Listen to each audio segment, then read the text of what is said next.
الشيطان الرجيم. بسم الله الرحمن الرحيم. الحمد لله رب العالمين. اللهم صل وسلم وبارك على سيدنا محمد الأمين وعلى آله وصحبه إلى يوم الدين.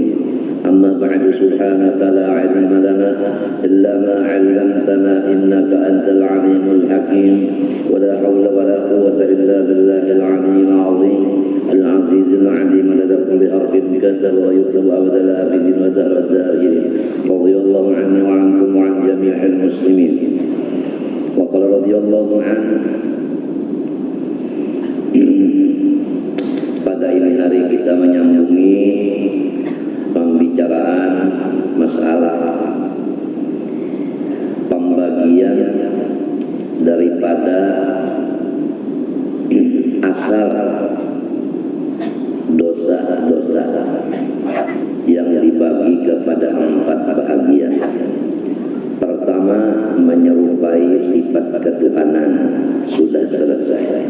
Yang kedua, menyerupai sifat syaitan, sudah selesai.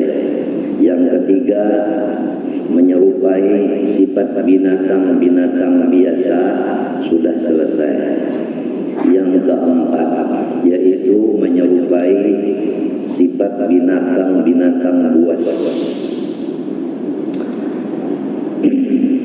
Sifat binatang buas itu pertama pemarah, yang kedua dendam.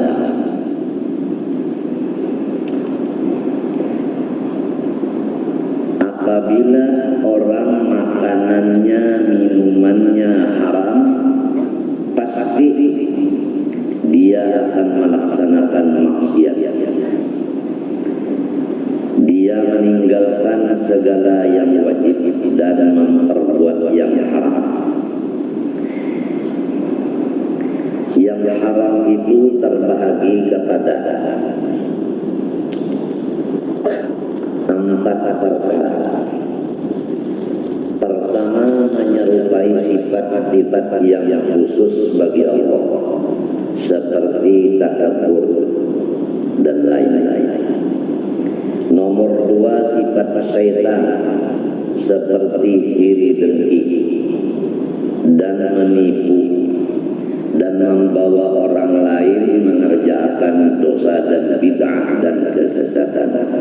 Nomor 3, sifat binatang biasa, yaitu serakah dan loba atas menunaikan 2 syahwat nafsu, yaitu makan dan kawin. Nomor 4, sifat binatang buas, yaitu pemanah. Jadi kalau orang itu mempunyai sifat cepat marah, itu sumbernya dari makanan dan minuman yang halal. Seandainya makanan minuman halal, niscaya dia tidak cepat marah. Nomor 2, dendam. Kalau bahasa Banjarnya itu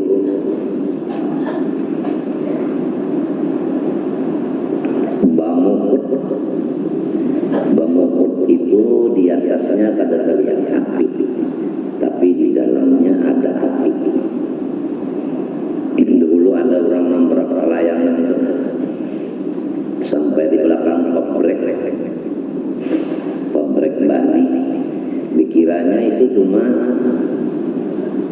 bakas buangan kulit Bali sebenarnya. Sekali sampai ke sana, batisnya termasuk api di dalam, kada tanda-tanda di luar kulkus dan sebagainya. Itu bamukut sebenarnya. Iya, dendam. Jadi ada suku-suku di Indonesia ini yang memang tabiatnya itu dendam. Kalau kita menyambat suku-sukunya itu, niscaya kira-kira termasuk ribah, mengungkap orang. Jadi ada 2 suku di Indonesia ini yang memang tabiatnya dendam. Walau diatur bahasa dendam sana, namun dendam ada di hatinya. Kada puas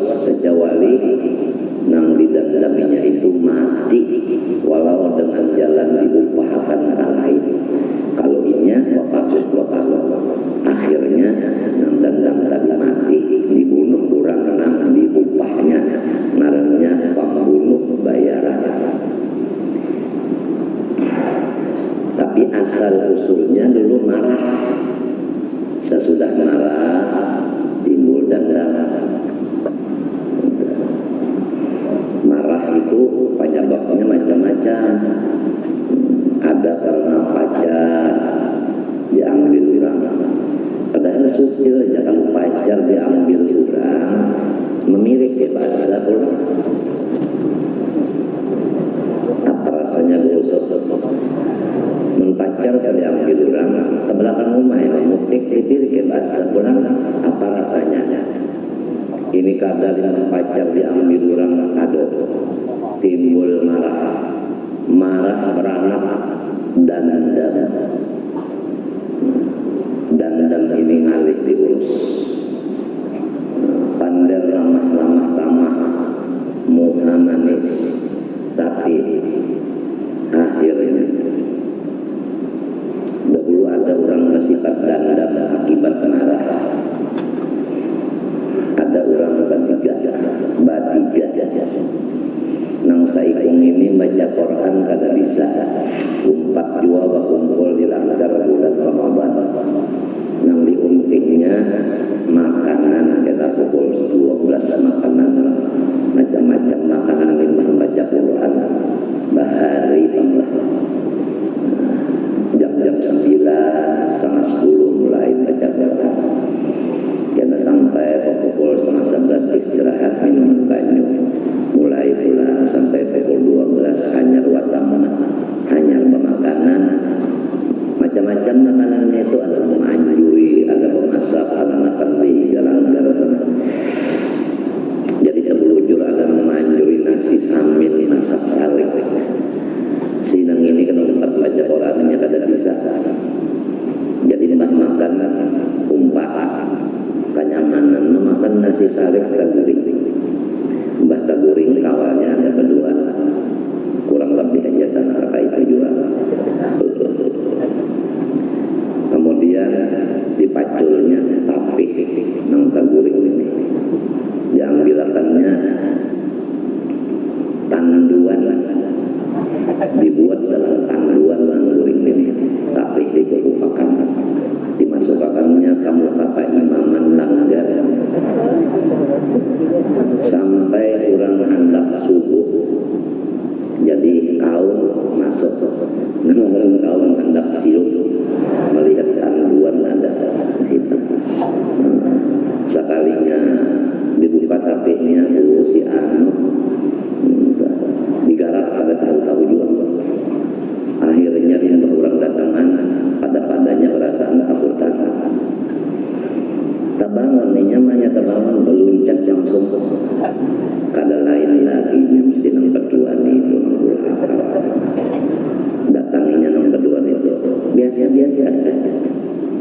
Lalu inya bisi kalayangan bagus kalayangan itu disangkutakannya ke pohon pisang itu tiga rumahnya. Rumah nang bakas buat ditanduan ujarnya lawan nang badua ada kelayangan bagus di belakang rumahku. Tidak ikam aja makalannya macam apa dinaik ke pohon pisangnya dijuluk. Ayo jangan berdua nih, jangan ada musibah kada dapat berpikir kan.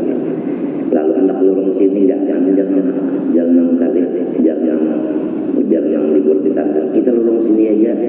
Nah sekali di tangan pun pisang itu jangan betul nang kedua ini pas mata ke atas tercabur keduanya dalam jamban. Mengalami ini menawarkan punaan ya semalam aja tahu tangan punaan keluar dari jamban ini buka di kampung sakampungan berpikir di itu mandi di sumur bahari orang susah kada ada apa-apa banyak dicabok dicibok dimandiakan banyaknya terbulik pulang dalam sumur hamok mengampun sumur. Nah itulah kalau orang sari lalu dendam mesti ada berpikir nak membalas. Padahal itu tadi apa? Ada bangun guringnya menajak kalau apa kalau ini orang kacabur di jamban ucap membalas rabihan. Ada dalilnya di Quran nang labihan itu membalas hasan ada uqibtum fa'aqibu bimithli ma uqibtum bih. Lamun kamu disakiti orang, boleh membalas tapi pas, jangan lebihan. Tapi wala in sabartum lahu khairul lisabirin. Lamun kamu bakal kadang membalas itu yang paling bagus. Tapi jangan lupa kalau kita dipitnah orang, sebagaimana dia tahu semuanya di zaman ini ulun banyak menerima fitnah. Ada yang mengatakan ulun munafik, ada yang mengatakan fasik, ada yang mengatakan culas, khianat, penipu, macam-macam. Kalau kita dapat melaksanakan sabar, dingin, sabar itu dingin hati kada panas, muntung kada menyumpahi lawan orang. Nah, jangan lupa harus ikhlas dengan sabar itu tadi. Cara ikhlas, wasbir wa ma sabruka illa billah. Kalau kamu melaksanakan sabar, jangan lupa kamu sebenarnya tidak bersifat salah. Sabar itu adalah sifat Allah. Karena sabur adalah nomor ke-99 dari Asmaul Husna. Apabila nama pasti ada di dalamnya sifat seperti qadirun, pasti ada al-qadir. Jadi kalau saburun pasti sifatnya sabar. Jadi yang bersifat sabar pada hakikatnya hanya Allah Subhanahu wa taala, termasuk wahdaniyat sifat. Jadi yang sabar itu Allah. Kalau kita masih merasa sabar, maka kita tertahan di makom. Sedangkan makom itu masih ada hubungan dengan bahagia diri atau nafsu. Apabila masih berhubung dengan bahagia nafsu, maka kita namanya terpandang dengan diri kita. Apabila terpandang diri kita, inilah hijab antara kita dengan Allah. Sayyidi Syekh Abdul Qadir Al-Jilani Sultanul Awliya menjelaskan kepada orang Islam, al-khalqu hijabuka an nafsika wa nafsuka hijabuka an rabbika fama dumta taral khalqa la tara nafsaka wa ma dumta tara nafsaka la tara rabbaka. Ini kata-kata yang ringkas untuk kita mencapai makom mana dan baqa. Paling cepat karena beliau Sultanul Awliya. Ujar Sidin maksudnya makhluk-makhluk itu mendinding akan dirimu, hatimu daripada memikirkan dirimu sendiri. Selama kita memikirkan orang, kada pikirkan diri sendiri. Nah, beginilah kalau kita hidup menjadi pimpinan masyarakat. Ingatlah. Kalau ujar Hanafi, waspadalah. Setiap pemimpin masyarakat utaknya berisi masyarakat, maka masyarakat itu yang menjadi hijab bagi hatinya orang itu dari memikirkan diri sendiri. Akibat menghadapi masyarakat sehingga makan ada teratur, guring kada jujur. Betul. Kemudian sesudah kita mengerti, lalu kita uzlah sesuai dengan Al-Quran khobariyah bimakna insya'iyah. Artinya Tuhan mengesahkan, tapi maksudnya Tuhan menyuruh. Ujar Tuhan, wa idh yatazaltumuhum wa ma ya'buduna min dunillah fa'u ilal kahfi. Dan ingat satu kisah riwayat pada ketika Ashabul Kahfi 7 bersaudara laki-laki Pandawa 7, pada ketika dia tidak mau mendekati pemerintahan di zaman itu karena zalim.